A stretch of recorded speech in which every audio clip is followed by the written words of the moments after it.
We are delighted to have you here with us at Be Inquisitive once again. And we are continuing to explore disabilities. We've met before, right? I'm Ann Robinson, and I'm here with my son, George Robinson.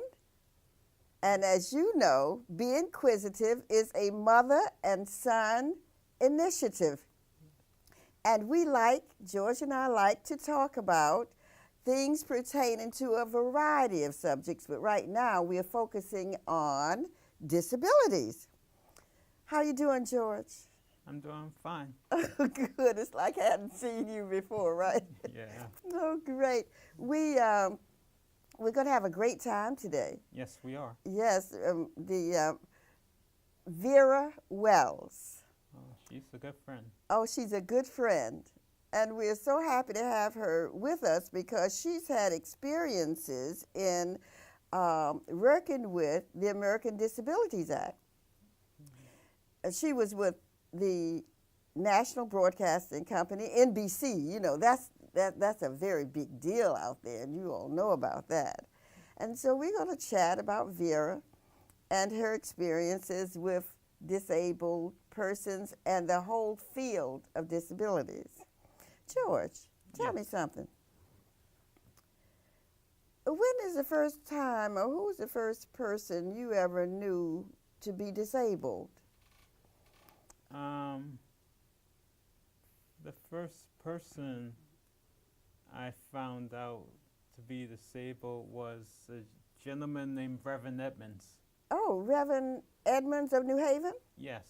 Oh, he was with the Congregational Church on Dixwell Avenue. Yes. Yes, famous man in New Haven now. Yes, he is. Yeah, how'd you find out? One time I was at a service and after service he came, or before service, I don't remember, he said to me, I hear we have something in common. And after service, I came to you and told you, and didn't quite didn't quite know what it was. And you said rather that he was legally blind, but he also had retinitis pigmentosa. And that was the first time I found out that he was even legally blind. I didn't know he was legally blind. That happens a lot of time. That's the reason we try to be more aware. Our show, Be Inquisitive, Exploring Disabilities, we are trying to help people be aware. Not so much of trying to point out, well, who is this and who is that, but to have an understanding that there are people in the world who make us a very diverse society, a very beautiful society. Yes. That's interesting. I'll tell you about my first contact a little later, another time. Okay. But right now, we are going to be welcoming to Be Inquisitive, Vera Wells. Welcome. We're back again. Be Inquisitive, a mother and son project. I had a very nice talk with my son George a few minutes ago, and we were talking about who we're going to be welcoming today. And our guest today is a woman whom I have known for quite a while, and I'm going to let her tell you what her name is and how she likes to be known and what her title is. Good morning. Good morning, Ann. How are you? Fine, and pleasure to be here. Oh, good. We're so happy to have you. Could you tell us, our audience that is, what is your full name that you want the public to know about, and what title we should use, because that's always appropriate, and a little bit about yourself, where you're from and so on. Well, my name is Vera Wells. I was born in Pittsburgh, Pennsylvania, and I have been a person who was located in New Haven for a number of years. I graduated from Yale College, class of 1971. I want to hear about that a little bit more later. And so I lived in New Haven for approximately 4 years. I had moved here initially with my husband, who was working for Dixwell Legal Right, who was working for New Haven legal rights organizations. Yes. And then I also worked for Community Progress Incorporated. The Oh, I anti-poverty didn't know that. agency. You work for CPI? I worked for CPI for approximately a year, working on their early childhood programs, mainly Head Start and daycare programs, before I went to Yale, because I had started out at Howard University in Washington, D.C., and I had left there to come to New Haven with my husband.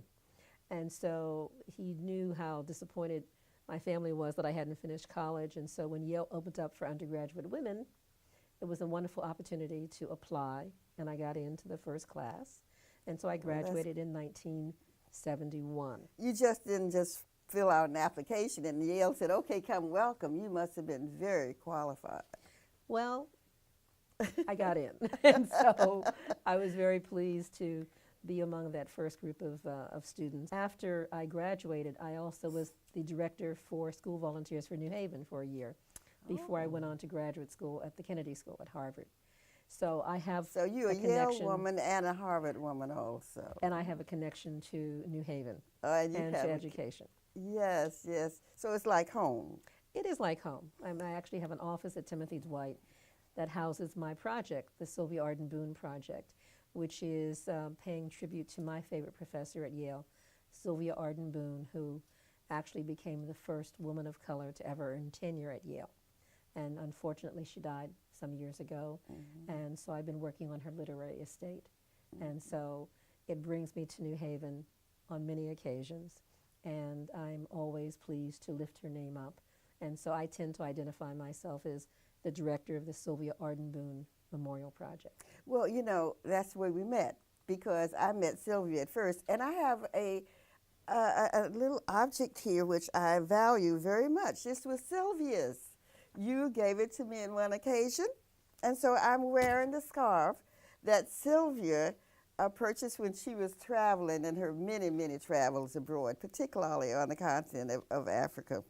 And it's so appropriate because today is September the 26th, and her birthday would be September 30th. So Oh, in the vein yes. of lifting Sylvia Yes. up and talking Yes. about people who've overcome various issues and people who've excelled, it's just very appropriate that Oh, we're of- talking about this issue today. Yes, of overcoming and dealing with the challenges of life.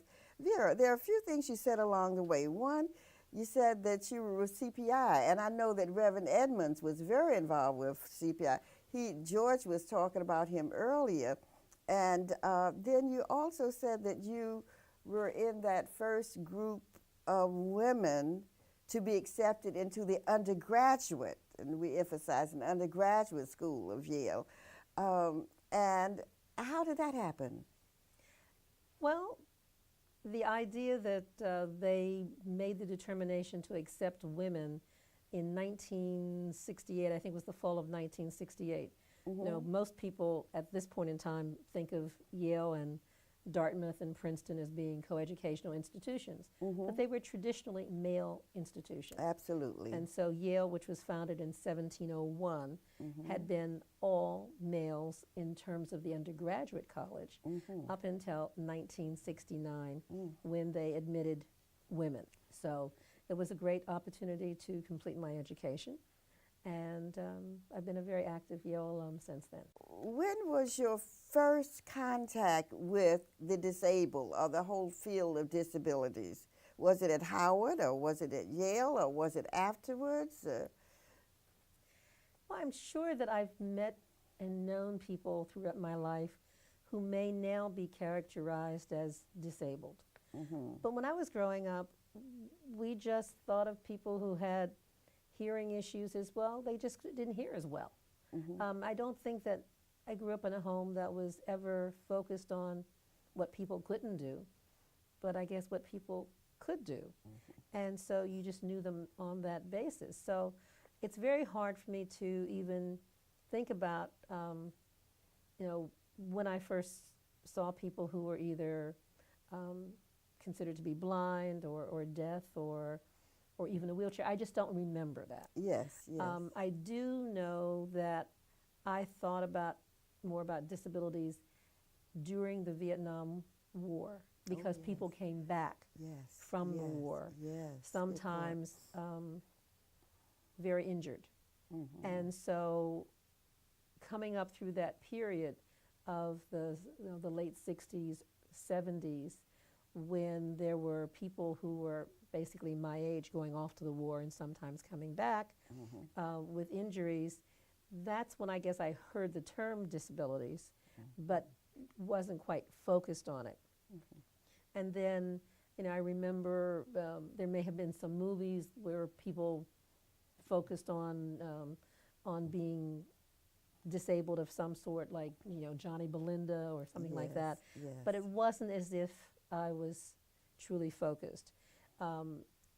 When it came into my life in terms of being something I truly thought about was during my time at NBC. Could we just pause one moment? Tell us about you at NBC. You worked there and you were an executive. Could you just share a bit about that? Most of my career, although I've done school volunteers and although I've been a consultant and I also did international development work overseas, mainly in Southern Africa, most of my career was at the National Broadcasting Company. I worked there for 20 years. At the big NBC. Well, at the network, Yes. located in New York at Rockefeller Center. And so I started out doing advertising and promotion research on new television programs, such as Hill Street Blues and Miami Vice and The Cosby Show. It's like, what do you say about a program before it's on air to hopefully influence people to watch that show? And so I was in program research, promotional research for several years, and then I went over to the corporate side where I dealt with viewer relations. And during various reorganizations at the company, I was given other responsibilities. And one of the responsibilities I was given was closed captioning policy, which dealt directly with people who had hearing challenges. And so I think most people know what closed captioning is now, or should I explain that? No, please explain it, because I remember when you explained it to me. Yes, please do. Okay. Well, closed captioning is a process whereby what is being said on a television program or in a movie is captioned or transcribed so that through a technological process, people who cannot really hear can read the captions on their television screens or on a video. It's It such is a benefit. it's a clear benefit for people who are not able to hear or have hearing challenges. Yes. And it is the result of the Americans with Disabilities Act that it became prominent and had become mandated throughout the United States for all television programs to eventually be closed captioned. I got involved in 1988 because even before it went into law, there was a lot of lobbying in Congress. And in fact, there was a key congressperson named, I believe his name was Tom Harkin. I know the name, yes. He was pushing for captioning and for accessibility because he had a brother who was deaf. And so he was very much an advocate for taking charge of all public facilities, all public access, to make sure that they were accommodating of people with different kinds of challenges. So that at NBC, not only was I involved with closed captioning for the deaf and hard of hearing, but also there is a process called video descriptive video, which is for people who are blind, who have difficulty seeing, so that not all television programs, not all situations are described, but there is access at least to some key product for them to be able to have on an audio track of a video. Just as you hear, I have an audio track for the music, an audio track for people speaking, there is a third audio track that is describing the action of what is going on in a scene so that people who cannot actually see that can experience and have an understanding of what is going on in a scene. So starting with 1988, before the ADA was actually passed in 1990, I was involved with negotiating the contracts with captioning companies to caption. With what companies? Captioning, closed captioning companies, to actually do the captioning for NBC's television productions and things that were going across our air. So it started off with mainly with programs that were family programs and programs well received and being produced by companies that were eager about having access to a variety of audiences. So I remember shows like Highway to Heaven, shows like Murder, She Wrote, shows that were really kind of family-oriented, having captions in the beginning, and also a lot of PBS programs having a lot of captions.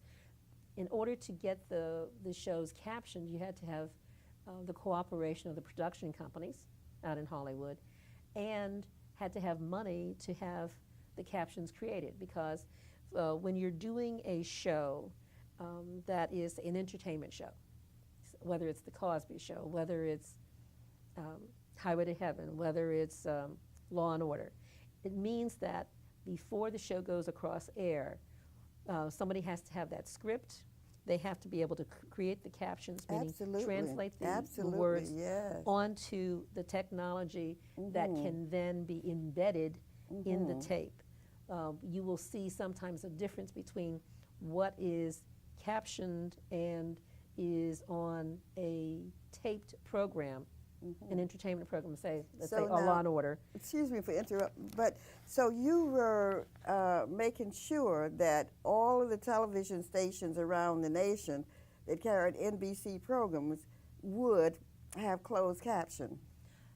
I was actually making sure that the product that was going across the network, Yes. which means primetime programming, Yes. which means news programming that's Yes. national, and sports that's national, and children's programs that's national, would be captioned. Now, What what happens were with the local stations is different It's a in different. terms of their own local news. Yes. But if it's going across the network, across Yes. the nation, Yes. then I was dealing with the policies to make sure that the programs, before they get fed out through the network, were captioned. Oh my and you have gosh. to have a television that could read those captions.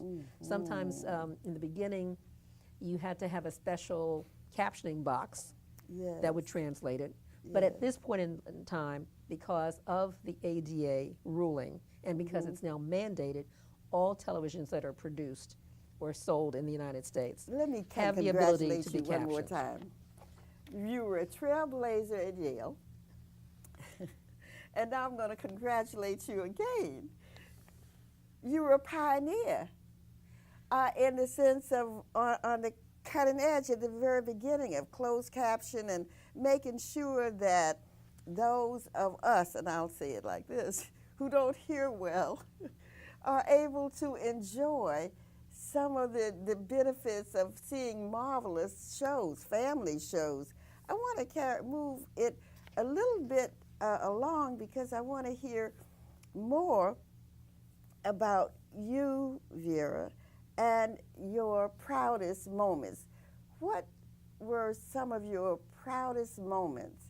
What were some of your most, let's say, outstanding accomplishments when you did work with the NBC company to provide even better services for the disabled throughout America? Well, I think, let me just say, I cannot take credit for captioning happening, Of course not. because it was really people like Tom Harkin and people who were lobbying Congress to get the bill through that made it happen. I would say that I was privileged to be in a position to help to make sure that that happened. Yes. And so that part of what my responsibility was to basically negotiate the contracts with different captioning companies to make sure not only that we could afford in a cost-effective way to provide the captions, but to make sure that they were doing an adequate job. Because Yes. sometimes you would see in the beginning what would be coming across on Law and Order might be, you know, as a hearing person, I could hear exactly what was being said. But let me take a show like, what was the show that starred, there are some shows where people talk really, really fast. So there were some shows that were like infamous, where part of the witty repartee was really, really fast. Oh, And you know that I could really hear is it. a challenge for me And I for would, people to talk and I would like be that. seeing the captions, and the captions would be like the Cliff Notes version. And that's not quite fair. And so one of my responsibilities as a person overseeing captioning is I tried to make sure that the captioning companies were doing right by the captions, so that Yes. people were not being misled. Because one of the things that we know is captions not only benefit people who have challenges in terms of hearing, there are people, particularly people who are coming to the United States as immigrants, who talk about how they learned to speak English by reading the captions on the television. Yes. And so, yes. Oh, yes. you know, we tried to make sure that in overseeing captioning, that the captions were accurate and accessible and readable. So that's one part of it. But in a way, let me just say this. In a way, it was like learning how to read in English for Well, people who were. there are many people, because I just even recently, as I've been reading some issues around the immigrant experience and people talking about how they came to the United States and how they learned to read, you know, many people credit captioning of, you know, the captioning on Sesame Street, even, Yes, of learning how to yes, read. yes. I would say that part of my pride was, in terms of overseeing captioning, I know when we went from having only 5 hours a week of captioning for NBC Nightly News to having all the news programs captioned. And that is a different kind of technique, because, and you know this as the mother of a judge, because you've been in courts. You know the court stenographers who are keeping track of exactly what is being said with every word, because every word counts in a legal proceeding. It was closed, it was court reporters, court stenographers, who became the first captioners for live shows. Oh. And so, you know, I was negotiating those contracts. So I remember going from having a half an hour or an hour of, you know, nightly news, or, you know, the Today Show, to virtually having every news program captioned. And not just the standard news programs. When the Pope was here, that's live captioning. So you had to have people who could type that fast, who could hear what was being said, and who could then translate that so that the captions could go across the screen, so that everybody could understand exactly what was happening, you know, this week with the Pope's visit. And so now I say to the audience, we want to make sure that you understand. We hope you have closed caption. And we are now going to just take a little break.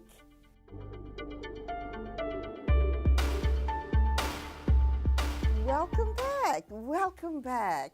Didn't we have a good time the last time talking to Vera? Learned so much about closed caption and how all of that's made possible for us, for everybody in so many places. And during the break, we were talking about in sports bars. I've never been there, but I'm sure they have them. And it's marvelous. Well, Vera retired from NBC, she was saying, during the break. And she has another life that she can tell us about that in her years of retirement. Please, Vera, I'm going to ask this question now. I have it written down, and I want to ask it this way exactly. What are some of the best plays or movies you've seen about disabilities, and why would they be your choice? It's like being in school. Once I was a teacher. Well, as I think you know, I'm a great enthusiast when it comes to the arts. I love movies, I love plays, I love dance in particular. And so in thinking about this, You said dance? dance. Yes. Yeah, I'm a great Alvin Ailey dance fanatic, and even like ABT and New York City Ballet. So I love dance.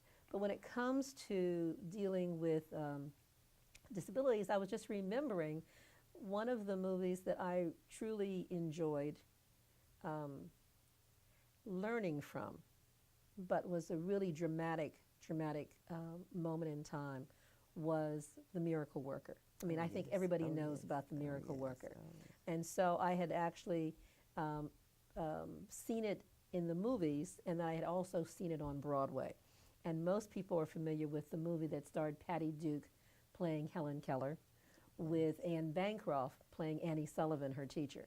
Yes. And so that was a pivotal movie when it came to dealing with the deaf and hard of hearing. Years later, there was another movie that was called Children of a Lesser God that starred Marlee Matlin. And one of the things that we know about usually the Helen Keller story, that the people who were playing those actors and characters had not been deaf or hard of hearing. When it came to Children of a Lesser God was a movie starring Marlee Matlin, who herself was deaf and hard of hearing. And she became, I think, the first actor to be deaf to receive an Oscar. She was nominated and she received the Oscar for playing a deaf character. Yes. And just this month, they started previews for Spring Awakening, Could a I revival. say that word? Could I say that again? Spring Awakening. Yes. Spring Awakening had been a Broadway musical that I think was up on Broadway about 10 years ago or so, and won a number of Tony Awards. But it's now come back to Broadway. The preview started on September 8th, I believe. It's opening very soon. Will be up until January. And Marlee Matlin is starring in that. So they're actually doing a musical on Broadway with a co-production with Deaf West out of Los Angeles. It's that Deaf West Theater out of Los Angeles, so that many of the actors are deaf and hard of hearing. So there's a whole way that they have getting their cues, to have time to the music, because somebody's singing behind them while some of them are sign language, using sign language interpretation.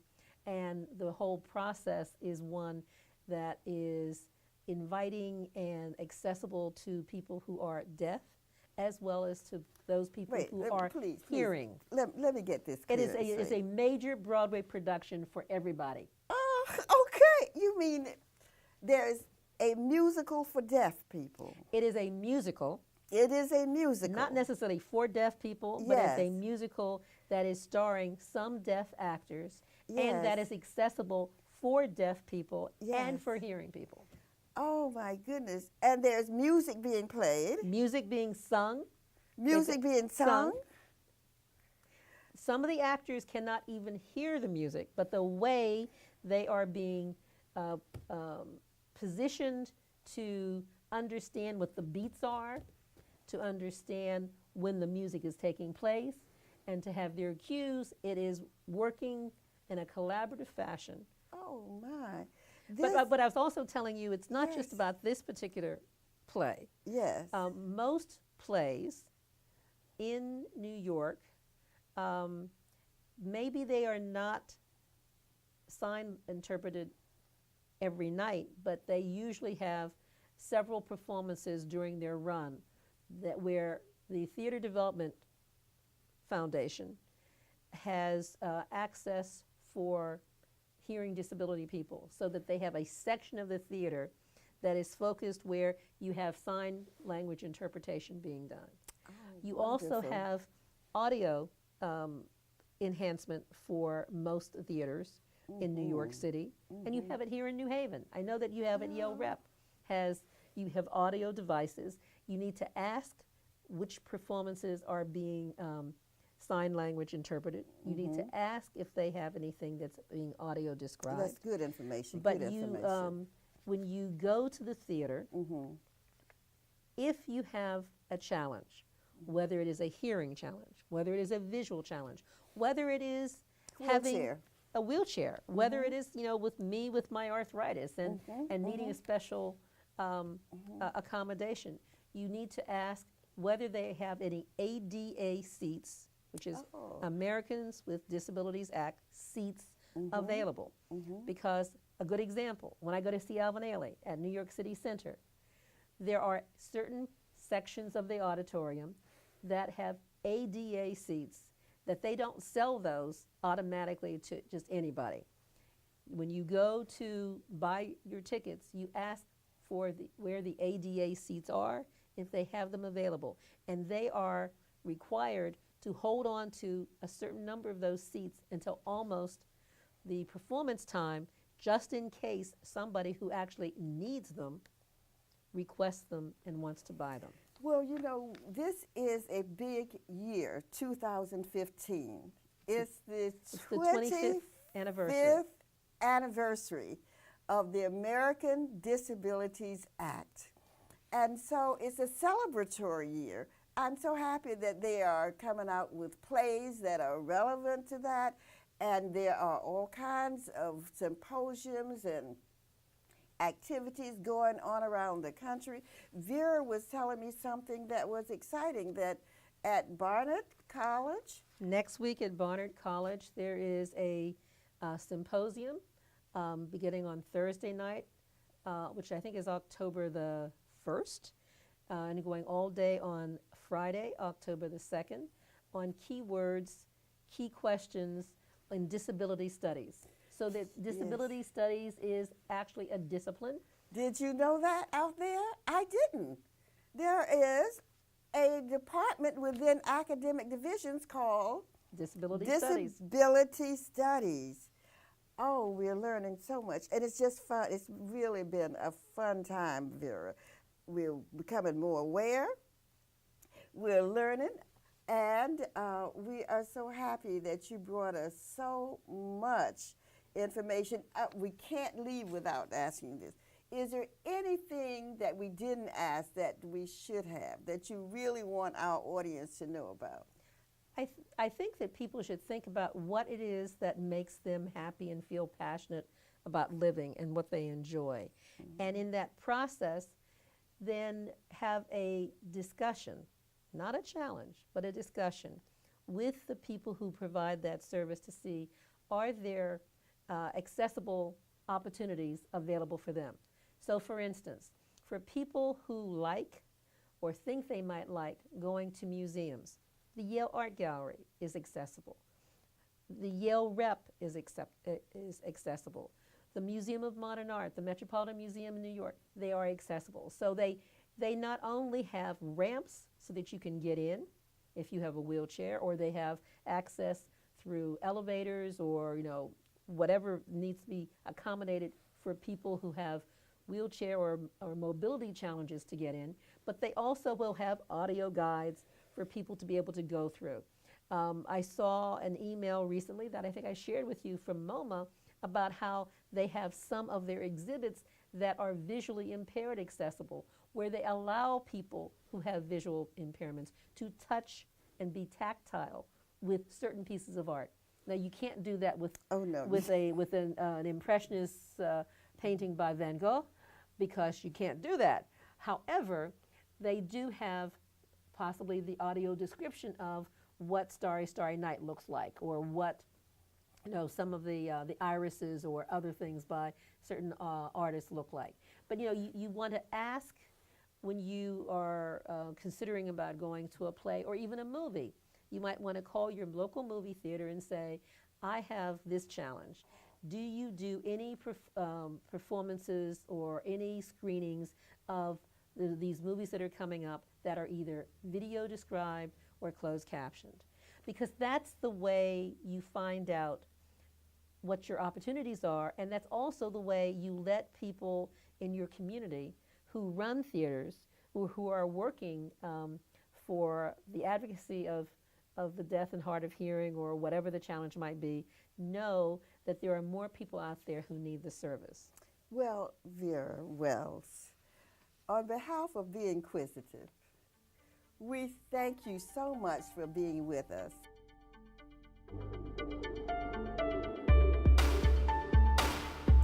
Oh, wasn't it wonderful? It's very nice. I'm so glad we did this. I'm so glad we had a chance to talk to Vera.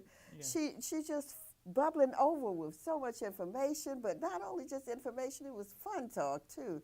Yes. Someone was saying, I was trying to think, George, of maybe between, there's so many in the list of good things.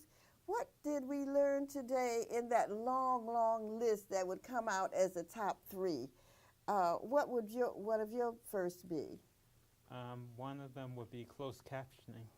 Oh yes, that's right. I think that was great, and that she was involved in that happening. That was something. I was imagining, how on earth did she do that? All of those complexities. And you know what else I was thinking about? The play on Broadway, the musical that had so many people in it who were hard of hearing and deaf and Yes, Spring Awakening. yes, Spring Awakening. How I was fascinated. How could that be? How was that possible? And yet it opened in September and on Broadway, and we certainly think that I want to go see it. Yes. And the third thing, you know what another one of my third points is? What's that? Maybe you might, open access, that all of us, whether we have a disability or not, but if we do have a disability, all of us should contact places we go regularly and ask them, tell them what our needs are. And we live in a world where people are trying to help people, and we can be given better access. So no one should be shy. Don't be shy. Call the movie. Call the theater. Don't be shy. You're not doing anything other than helping yourself and helping them to respond to your needs. Oh, I'm so glad that we had this Be Inquisitive show with Vera today. It was so wonderful. Yes. Can I say signing off now? Yes. Okay, great. Signing off for Be Inquisitive, son George Robinson and Mother Ann Robinson. See you the next time.